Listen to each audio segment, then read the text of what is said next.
All right, well, we are rolling. What's going on, Rachel? Thanks for being here. Hi, excited to be here. How are you? I'm doing great. Thanks for making the time. Did you teach a class tonight or did you attend a class?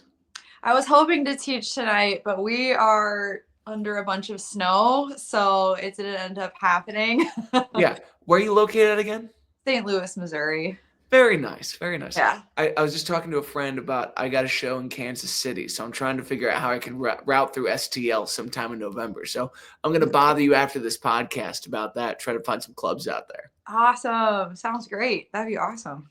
So it's one of the things that I want to highlight today is the DIY tour post page on Facebook, just because it's connecting me with so many great people. Hmm. And I was thrilled that you reached out from there, just because you never know the odd ways you're going to bump into somebody on the internet, and to meet Yeah. someone that's also a yogi and a songwriter is just like what an awesome combination of things. Aw, thanks. Hell yeah! So when did you start playing? That's a really good question. I started playing for myself. I feel like a lot of us do when I was pretty young, maybe around like 12 or 13. I started learning how to play guitar. I started playing out when I was 18. Cool. Any musical influence in the family? Like, did you get a guitar on your own, or was it sitting around somewhere? Yeah, basically. And I just started looking up random songs that I liked online and like ultimateguitar.com and learning the chord sheets and the tabs and learned how to play all these songs and realized like I actually can do this and kind of just took it from there. You did it all on your own? No, like, formal lessons at any point? I did end up having some formal lessons, yeah. It started off as just a pure passion thing for me though. Cool. And what was like what told you wanted to take lessons versus like feeling like you could get enough of it online?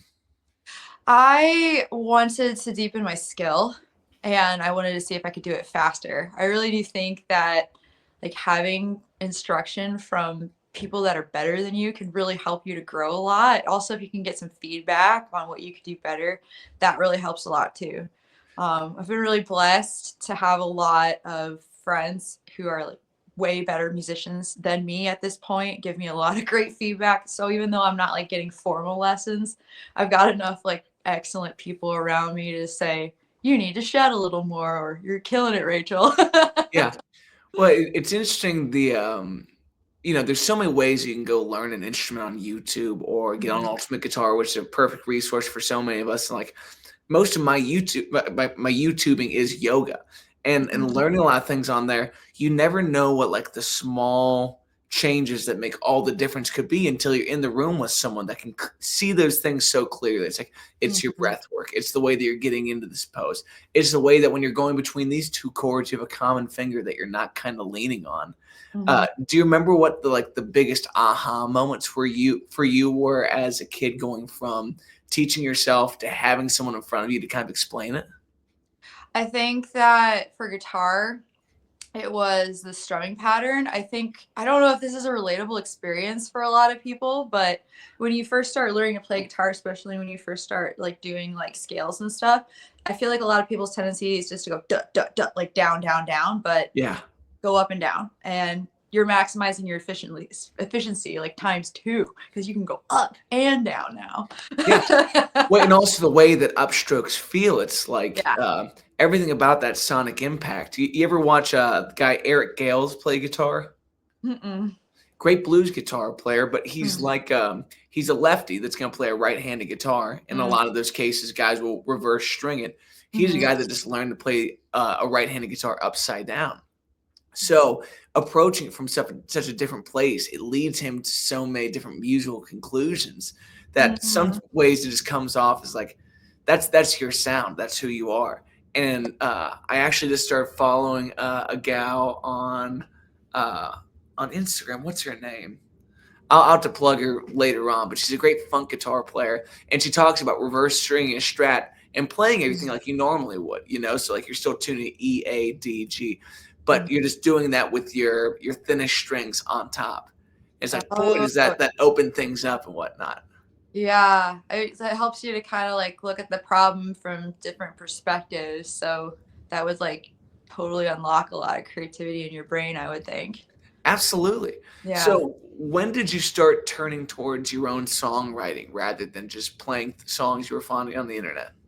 Yeah, so things for me, I kept with playing music out and just trying to stay involved where I can, but there was a big chunk of time where I was kind of I was balancing like my life with music. I didn't have the bandwidth to be able to go all in. And I really think that that's a really potent time for songwriting because personally, I like to write about my lived experiences a lot. I think it was Charlie Parker who said, he was a saxophone player, jazz player. He said, if you don't live it, it doesn't come out your horn, essentially. I know I'm botching the quote, but I feel like that was very true for me. There was this whole chunk of a few years of my life where I wasn't playing out as much as I am now. And that's when I wrote a lot of my songs and I got a lot of experience in life that became the fodder for a lot of songs. And so I had probably I had like half an album's worth of songs or so. And then the pandemic hit and I just shed all through the pandemic, got my material nice and clean. And then as soon as things started opening up again pretty solidly, I just hit the ground running and just, started playing out a ton and playing my music out. And it's been kind of that way ever since. Yeah, and when you talk about shedding, like what's your practice routine like when you really try just to make space for music on your own? It's a combination of things. There's some things that I do every day, and then there are some things that I do maybe once a week. So every day I run through vocal exercises. I'm a singer as well, and just general like agility and like pitch and runs and kinds of things like that. And I practice scales and I practice improvisation on guitar. And then and I do those every day. And then about once a week, I set aside and sometimes more, sometimes when you're practicing, you just end up creating space for yourself to noodle around.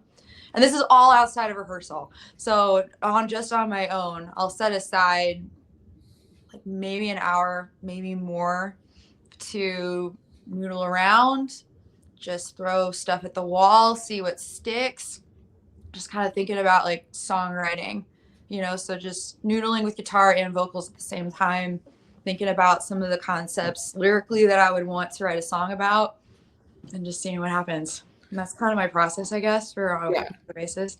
When you're opening up for ideas like that, do you find it best to be playing and singing at the same time, or do you kind of like to separate the two ideas to start to get in the weeds of what am I trying to say or what am I trying to make this feel like chord wise? Yeah, it depends. Sometimes it'll be like a lyrical riff will come to me first, and I'll be like, "Ooh, that's catchy," or "That feels important. That feels like something I'd really like to say."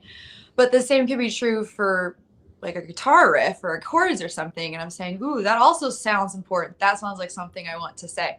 But something will kind of start the trickle of ideas flowing, and I'll just keep trying to like, you know, click away at that dam there until something breaks and I get a really good combination of music and lyrics that could be a song.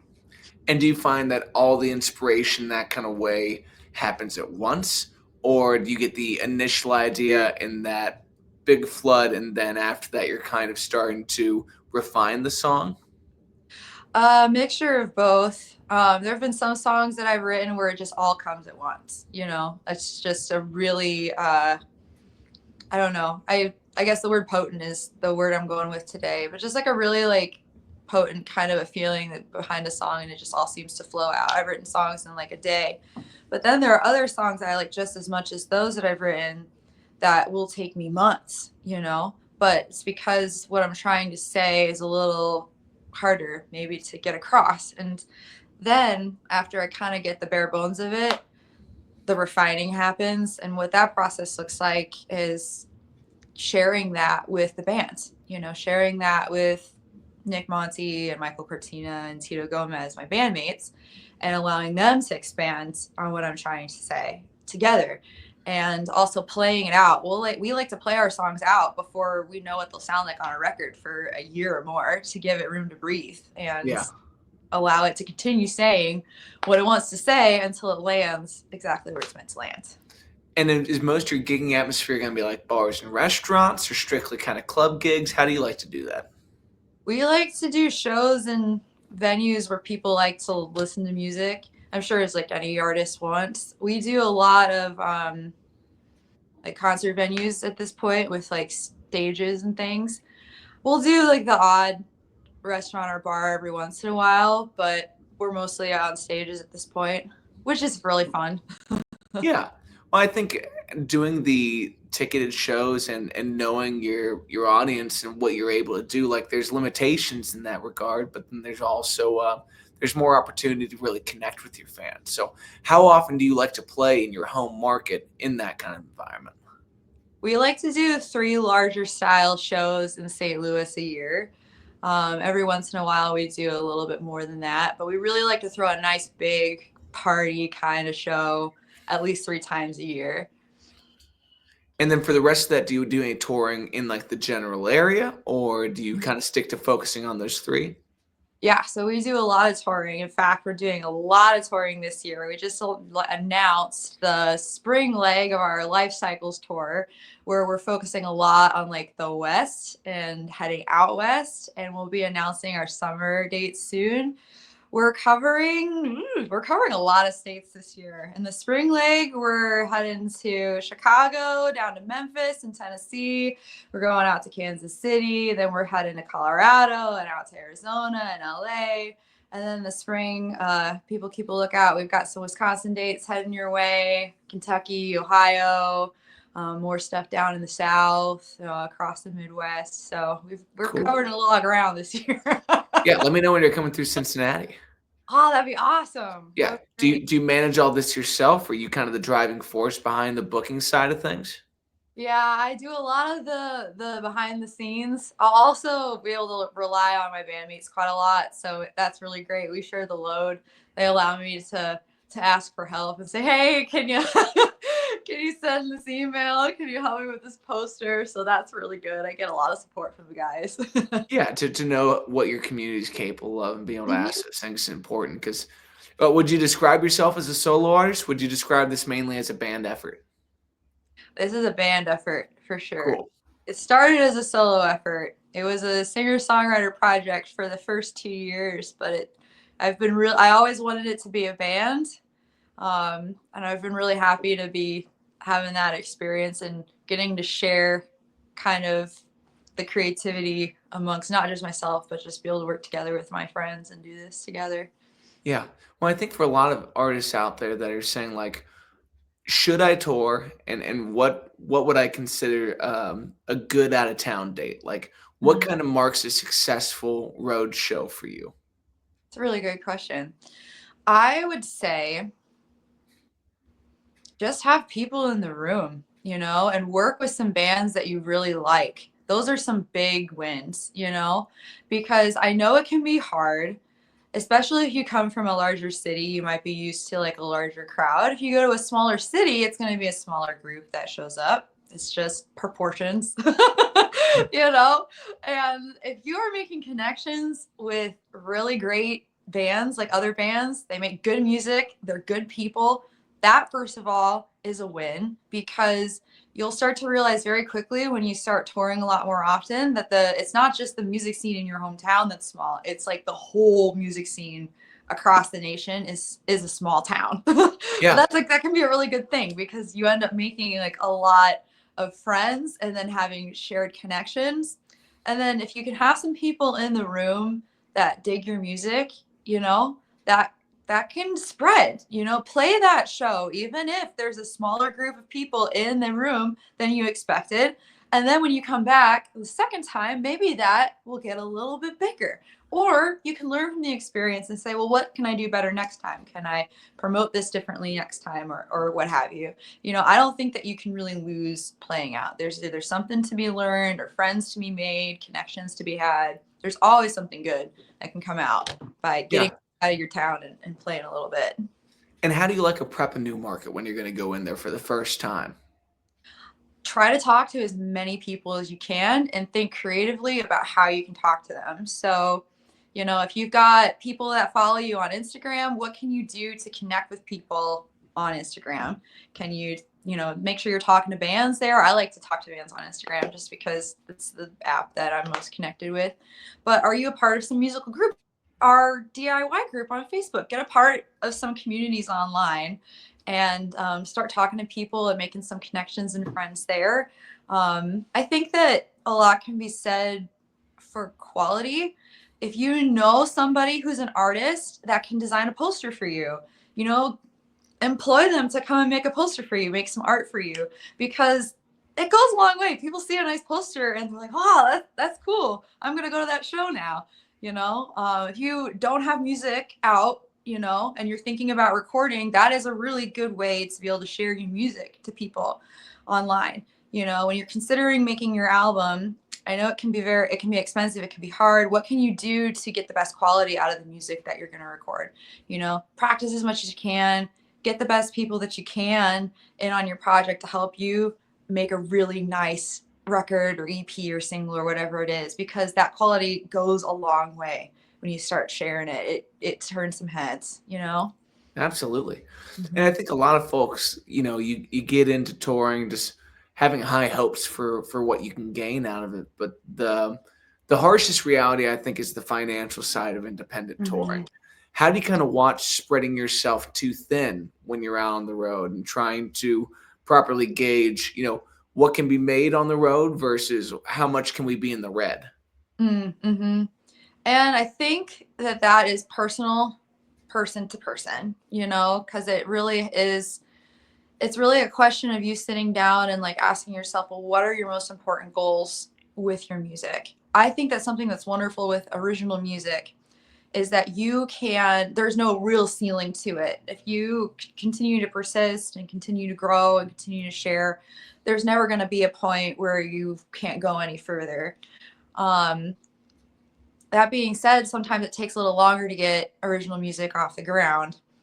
So you got to sit down and think about what your goals are. If making sure that you have the cheddar to be able to put back into your product, make sure you're making that part of your priorities. I know something for us that we're really grateful for.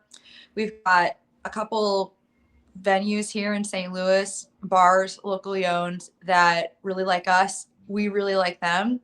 And we play those as like duos, or I'll just play them myself, single, just acoustic sets. And they're background gigs, but that's okay. We get paid, we get a free meal, and then that money helps us to continue being able to do what we do. Also, merch. Do not underestimate the power of 100%. merch. That quality. Like, employ some sort of an artist, or if you're an artist, you draw.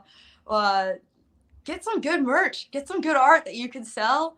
I know, or just think creatively. I know for myself and any of the other girlies that got online and taught themselves how to crochet in the pandemic, get your get your yard stash out and start busting it up, make some merch. Yeah. Well, I I think make people a lot really of money love that way doing that for the band. So people love when it has that kind of personal touch to know that just like the music, this is a place that you spent your time. yes. But this one's tangible and you can walk away with it and feel so much more connected to what you do. And Mhm. I think the financial side, it is really personal for everybody, but knowing that like you should find all the different ways to put your music out there, even in a background gig. I mean, having an opportunity to go out and play for people, knowing that that's going to finance other parts of your mission that might be, a little less easy to make happen, without funding. So you have to have these other gigs and other ways to step out, because a lot of folks find themselves playing too much in their home market and then trying to step out on the road, and they're looking for the same interactions on the road as they're getting in their home market. So you just need to learn that balance and what you're comfortable with, and especially what your band's comfortable with. If you are going to have a larger group, it's like it's more to move, but you do it lovingly, and you find out how people feel open to certain things and not open to other things, and that's how you have to make it work. Mhm. When you're on the road, is it typically 2 to 3 band bills, or what do you think is the best style show to be looking for? I like 3 band bills. I like to do the tour sandwich where Rachel's Kozi is in the middle, and then we have, you know, 2 other guys, beginning and then end. The tour sandwich is a great way to put that. It's like, Yeah. yes, if you're gonna be kind to the touring act, put them in the middle. Let's hope for the best. We'll see if we can sell some crocheted works, like Yeah. that's awesome. So how many albums are available for the band in this kind of iteration? Yeah, so Rachel's Cozy, we currently have one record out. It's called Lifecycles. It's a 8-track record, and it is a bit of a concept album. I guess everybody says that, but it's true for us. It was kind of the idea of the name was that all of the songs on the record were about the big take home points from my own lived experiences, the lessons that I learned from the challenges that I faced, the lessons I learned from the triumphs that I'd had. But I felt like what I was able to kind of alchemize the songs and the lessons down to, they ended up being kind of like universally relatable. And I was thinking a lot about how we all kind of go through the cycle of life. you know it's all something we're subjected to, the seasons. We all go through all of it together, and a lot of these lessons and experiences and highs and lows we all go through together, and I really liked that shared humanity piece, and that's kind of where it got its name. That's beautiful. And so you talk about kind of playing these songs for a year, maybe 2 years, just to get them in the best place to fit on the album. While you're doing that, are you starting to kind of sequence the album in your mind, saying, if this is the title track off here, it's gonna be the first song, is that gonna be first in the set list? Or is that kind of a separate list you're working on as time goes on? That's a really good question. The way that Life Cycles ended up being was that since there's 8 tracks, there's a track that connects with each season, and then there's a track that connects with each like half of the season. So as you listen to the record, you end up going through a whole cycle within like a year of going through the seasons. We're working on our second record. The way that it might be panning out is that it's kind of, as the songs are getting written, they're kind of going in like a timeline. So that might end up being the way that the record sounds.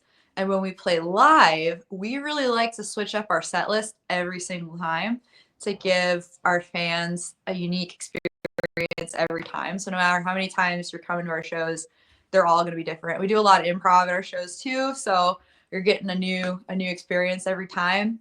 And that also is a nice way if you're trying to figure out the best way a song should live and exist, switch it up, throw it on its head a few times. Do that in rehearsal, but don't be afraid to do it on the stage either, because you're in a different headspace, when you're performing live. And it's music. It doesn't have to be super high stakes. I know it gets scary for some people when you get up on a stage, but have fun. It's going to be fun. Don't be afraid to get creative and do something daring. You never know what might happen. You might come up with something cool for your song when you take a risk, And it's important for the whole band to be on board with that kind of a thing. You never want to pull someone too far out of their comfort zone, but everyone to understand, like, well, here's the arrangement, and at this part of the arrangement, we might get a little out there, like we might stretch a little bit. Like you said it well, like throw it on its head a couple of times and just see what stands up, and like what really matters about this and what doesn't. How can we flip this and find ourselves closer to what the song's meant to be rather than what the song is. Yeah, totally. Are there any tunes that you would work through in the first 2 years of before Lifecycles is recorded that didn't make it on the album? No, everything made it to the album, but it didn't necessarily make it to the album the way I thought it was going to make it to the album, which is fine. There were some times when I thought I was writing 2 separate songs and they ended up being one song, And there were times when I thought I was writing one kind of song and then it ended up being a completely different kind of a vibe. And that's also fine. I think that it's good to have a certain amount of detachment healthily from expectation around the songs. They're if you're writing about deeply personal things, it's so easy to do, and I get that because I love my songs. They're a part of me. But I really think it's magical when you can trust people that deserve your trust to have your songs and to do what they do best, you know. Like Nick Monte, he's in our band. He's also my partner. He plays trumpet. I trust him with my songs. I trust every one of the guys with my songs. And I'm really, really excited to hear what they hear in my songs and add their own flair. And if the song takes a complete detour from what I thought it was, as long as it stays true to what we all resonate with, it might end up being better than what I thought it was going to be. And that's really cool. Yeah. Well, and I like your mindset in this is so so similar to what I feel like the Yoga Sutras might express, and you can really feel how much you've kind of taken the time to say, like, these things are going to be what they are, whether I like it or not. It may be my story, but it's not my possession to mold. It's time to let that thing kind of be what it is. Did you develop your yoga practice at the same time of your music, or did one of these kind of predate the other? Yeah, they kind of came up together, I guess you could say, because around the time that I was even teaching myself how to play guitar when I was like 12 and 13, I started learning how to do yoga, and it was from like DVR, you know, like the TV and stuff like that. And then What a as I classic. found the internet and was, you know, getting onto YouTube and things, I started my yoga practice there, and it grew from there. And they're very music and yoga are huge parts of my life. I'm a yoga teacher as well, and so I teach now. I've been teaching for a few years, and they were intertwined at first just because they were a part of my life. And now what I have gained from yoga as a practice, especially from like the philosophy and the wisdom pieces of it, it has informed my own lived experience so much that it feeds kind of the way that I interpret life. And then I'm writing about that life, you know? So they have become way more intertwined than I think they were before. Or one could argue that they've always been this intertwined. They've just never looked like this before. Yeah. Yeah. And whenever I go to, like, I typically do my practice off of YouTube. When I go to an in-person practice and I hear the musical sequence that someone has written this practice to, I always love that kind of musical feature of it. So here's a question I don't get to ask a lot of people because they don't do all the things that you do. If there was one album that you could teach a yoga practice to in its entirety, what would be the perfect, well-rounded album for that? Oh, wow. That's a really good question. I don't know if there It's would an be oddly one. specific question, so it's a lot just to think of an answer and spit one. But I would love to hear your thoughts on it, even if it took some time. And Yeah. do you make a lot of playlists to kind of outline your practice? Do you? Yeah, I kind of find I do a lot of instrumental for my classes. So I'll just find like different instrumental songs and use those.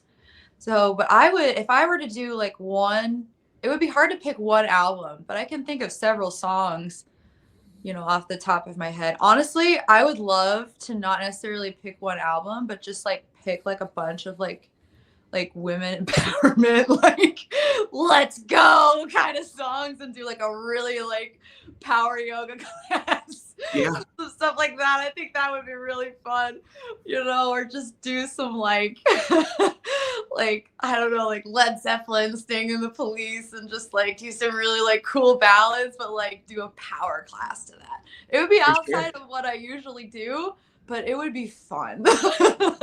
Yeah, with like there's like some great classic jazz albums I think would be really interesting to do a practice to, like a Kind of Blue, like a Miles Davis. Oh my Or gosh. that could be really out, and I might cause some mental contusions in myself doing that. But Yeah. I've always thought, have you ever heard the album "All Things Must Pass" by George Harrison? Yes, I love that album. I feel like that practice almost in its entirety could be like a perfect yogic sequence. Yeah, honestly, a George Harrison record would be a really good one to do because I love so much of George Harrison.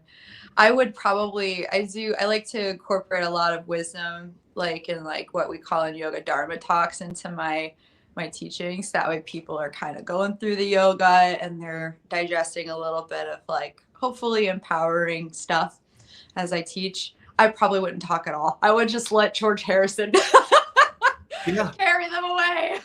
Oh, he's going for that. And, you know, one of the things I love, whether it's music or whether it's a good practice, the relief of having to think for yourself and just be entertained or be involved in that it's a big part of letting go.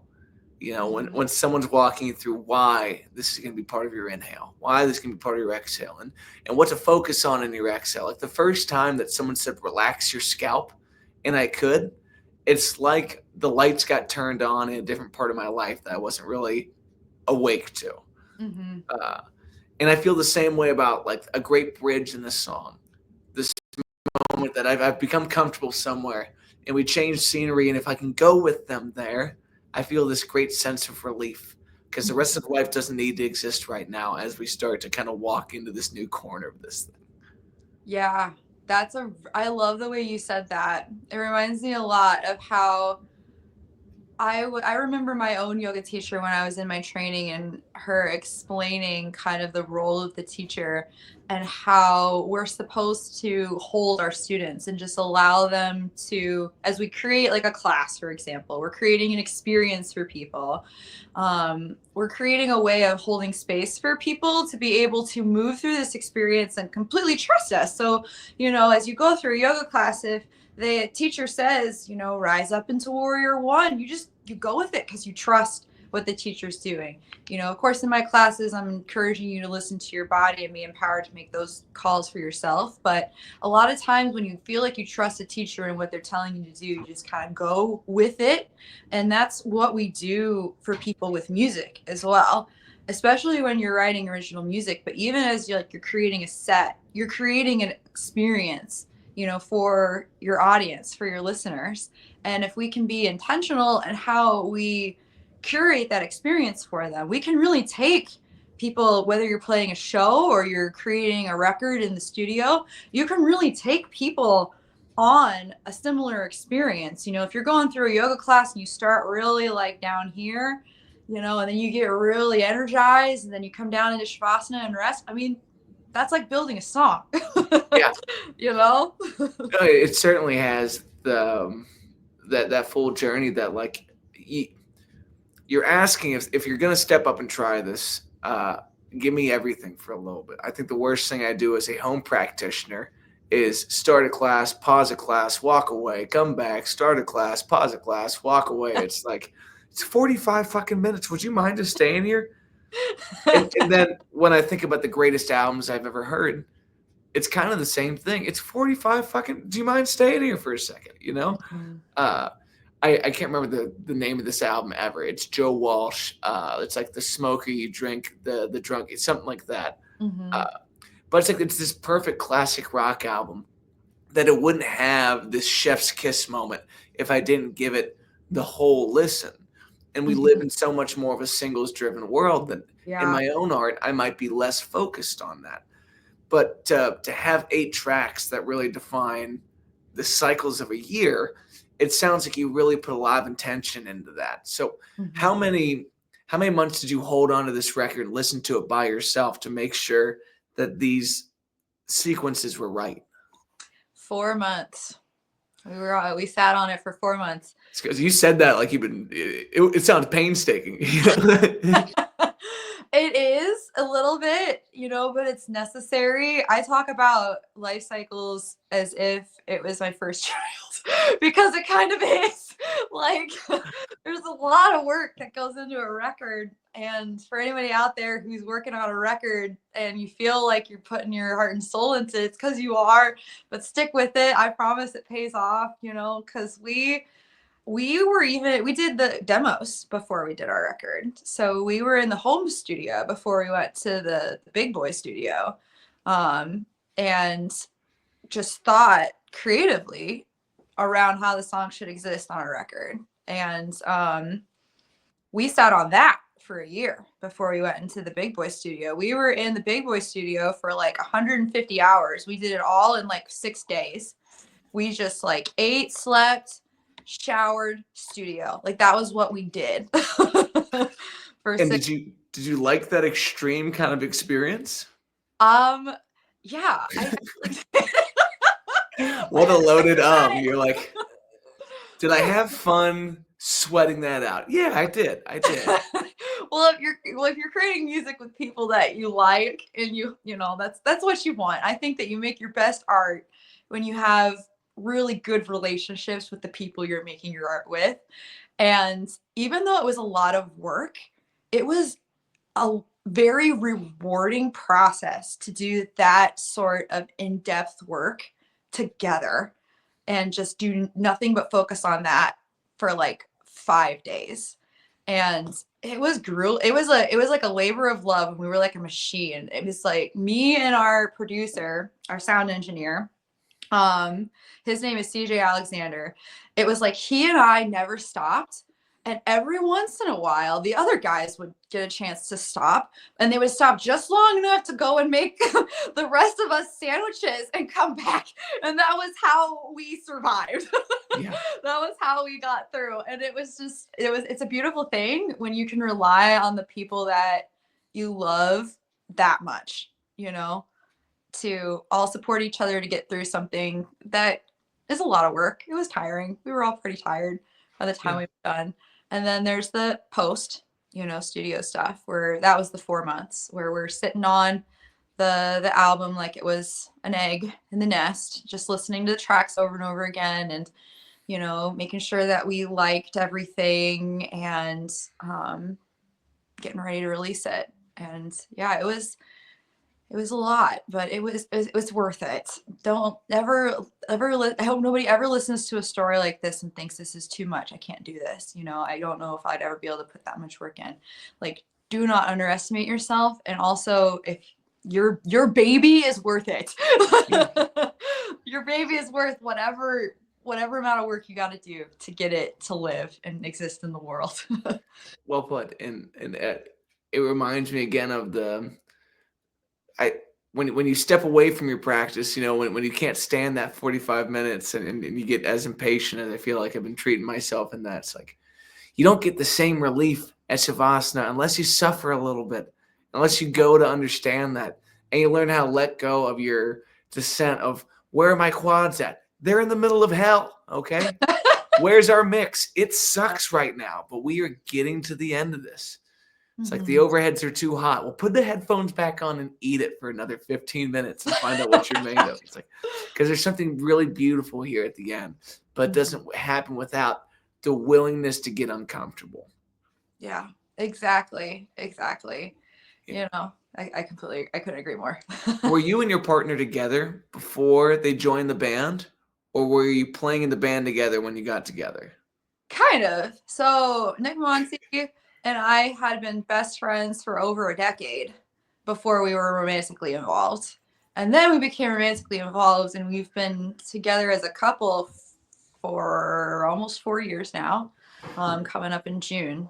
This is a love story of a century. That's wild. To be friends for a decade and then to like happily fall into that. Like, what's the turning point? What's the what? What's the turning point that you go from like best friends to like, I think I love you? Yeah, at least for me on my end of things, you know, Nick plays trumpet, and he plays trumpet in Rachel is Kozi, and he's been playing trumpet as long as I've known him, and even way before that. And he's first love is jazz, and then from there he just plays everything. He's played in blues bands and jam bands. He plays in Rachel's Kozi, which is more like an indie rock band. He plays everything. And I remember he was releasing a record when I caught feelings, and I just remember seeing him and his passion and being proud of him. And I think that is a really beautiful thing, you know, when you own like who you are and everything that you are, your creativity, your power, your persistence to keep going, you know. And they were releasing, as a lot of people probably can relate to, releasing their record. They were releasing it towards the tail end of the pandemic. If your band survived the pandemic, you deserve a trophy because it was a hard time. And if it didn't, I completely understand. It was a super hard time. And that was part of the reason why I was so proud of him. And those feelings started to grow into something a lot more from there, you know? Yeah.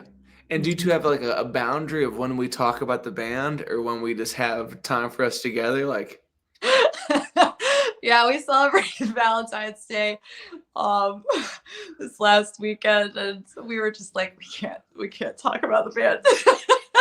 I'd We don't imagine want that to. it's gotta be tough. Yeah, sometimes, but at the end of the day, it's kind of like what you're talking about. Like there's some like long warrior ones or warrior twos you're holding and your quads are burning. That for me is the admin. I don't know if anybody really enjoys sending out emails and like all of that. Like it's I don't want to complain. But But like you have to have the chores to have the relief, you know? yes, Like exactly. They're I admire chores. yeah, and I admire you talking about your practice routine where it's like if you put the time in to do the shit that's not fun, when inspiration comes and you're writing songs, that's fun. There's Mhm. relief to be had in putting yourself through the regimen, knowing that you're getting better. Like I had the conversation with someone today that the craft is writing on the days that you don't want to because Mhm. it's so much fun when inspiration comes and you've been working through a big pile of bullshit. You know, it's like when a great idea comes storming in and you've been writing off of straight nonsense for 3 months. It's like, oh well, this is a piece of cake, and I'm having a blast. Mhm. Exactly. Yeah, you have to embrace the challenge for so many more reasons than one. Like you have to shed. You have to get in there and you have to practice the boring stuff. The scales or the vocal exercises. You have to, do a lot of things that don't really feel comfy in order to have the skill set and the foundations you need to do what you want. But besides that, you can't like it won't come out of your horn if you don't live it, like if you don't give yourself those opportunities to embrace challenge that can cause you to grow, you may not have anything to write about. Yeah, Sometimes some of the best songs are like breakup ballads. Some of people's hardest times in life are their best songs. yeah, So embrace whatever it is. I know the same can be true for me. Some of my songs come from some pretty dark spots, but you gotta live it, and you gotta be intentional about it, and be intentional with how you live, and be intentional with how you write and how you practice. It well all comes said. together. Yeah. Yeah, hearing you talk about having people in your life or having a partner in your life that you see get passionate and get creative. It's like I heard this the other day as well. The best way to make entertainment is to be entertained. You know, the best way to feel passion is to watch passion happen. Mhm. My wife recently made a career change and she's gotten into her love of photography again and her love of design. And it wasn't like taking the lid off of something. It was like picking up a wet box where the bottom fell out. It's like, look at everything that's been here this whole time that we haven't been, watching and enjoying. So Mhm. just being surrounded by inspiration, that's like there's nothing better for you in this life than to have folks that are out there engaging with their lives in that kind of way. And I feel for folks that are trying to make great art in a vacuum. Mhm. Yeah, it's Yeah. really hard. What do you find the community in St. Louis to be like for singer-songwriters like yourself? I think that it's pretty supportive. I think that we really do value music that comes from St. Louis. If you ask anybody from St. Louis how they feel about Nelly, you'll understand. Anybody that comes from Of St. all Louis, people, of all people that you were like, "We're so proud. we Follow are. Nelly." We are very proud. There's a lot of great music. Angel Olsen, we have a lot of great people that come from Ugh. St. But Louis. at the top of our Mount Rushmore is just a stone carving of Nelly Top of the looking arch. beautiful. Oh my god, don't make me cry. It's Nelly. But for Uh, real, like we do. I mean, we value our local music. We have a lot of great venues to play in around here, I think, that will support all kinds of music from different sizes to different genres. And I think that there's a lot of people here that are really serious about their music too. I think that there are people that are excited to play music because it's something that they love and it's a really fun project for them. And then I think there are people that are trying to make this their life, and there's space for all of that. You know, there are people like us. St. Louis is our home base, but we tour everywhere. We play our music everywhere, and we're, you know, serious about it. Yeah, and then we got people like Angel Olsen and Nelly that go all the way. Goals. Yeah. That's hilarious. Well, you know, being able to embrace your local community, but also being able to step outside of it are two big parts of learning what you are as an artist. And it's cool to see that you're giving love to both sides of it. You know, there's a couple times a year that you can put on these bigger shows if you're having an opener, or if you're just around your local scene during the times that you are home, and then stepping out and trying to find that tour sandwich where it's like, I want to find out what's great about your scene, and I want to be a part of it for that, you know, maybe 24 hours at most. But it's like, if y'all can invite me into that, that's where there's a whole lot of love. So it's a beautiful thing. So when is the full tour going to be announced? So we've announced the spring leg, and we'll be announcing the summer leg here shortly. Probably within the next couple months, it'll definitely get announced. And then the fall will come when it comes. Probably Cool. 3 months. And then this new record, what's the timeline on that? The new record is to be announced. We'll see. It'll definitely be here within the next couple of years. That's Cool. for sure. Yeah. Is there anything else you want to plug before we get out of here? If you would like to keep up with what we're up to, the best place to check us out is Instagram, just because that's where we're the most active. And it's Rachel_is_Kozi. It's spelled Kozi. It's a truncation of my last name, actually. My name is Rachel Kozinski. It's nice to meet you and everyone out there. Well, thank you so much for taking the time today, my friend. I really appreciate you. This will be on YouTube. I'll roll out some clips, and hopefully we'll get some new folks checking out what you do. Yeah, absolutely. Thanks so much for having me on. And we'll be seeing you in Cincinnati, hopefully sometime soon. Absolutely, my friend. Okay, cool. Well, I'm going to end this recording real quick.